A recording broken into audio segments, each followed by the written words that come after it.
বয়স যখন 7 হয়, বারবার যখন সালাতের কথা বলবেন, সাথে করে নিয়ে দাঁড়াবেন, জুমার দিন মসজিদে নিয়ে যাবেন, মাঝে মাঝে নামাজে নিয়ে যাবেন। 7, 8, 9 এই 3 বছরের ট্রেনিং এ 10 বছর তো এমনি পাক্কা নামাজে হয়ে যাবে। নাকি বলবেন হুজুর আমি তো পড়ি না, আমারই তো খবর নাই। ছেলেরে যে বলবো বাবা নামাজ কায়েম কর, এর আগে কিন্তু নিজের মুসল্লি হইতে হবে।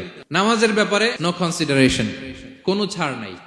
সালাত আপনাকে পড়তেই হবে যে কোনো পরিস্থিতিতে। এজন্য 7 বছর বয়স থেকে বিশ্বনবী ওয়ার্নিং দিতে বলেছেন। 10 বছর বয়স হলে প্রয়োজনে রূঢ় আচরণ করো, শাসন করো, প্রয়োজনে মৃদু প্রহার করো।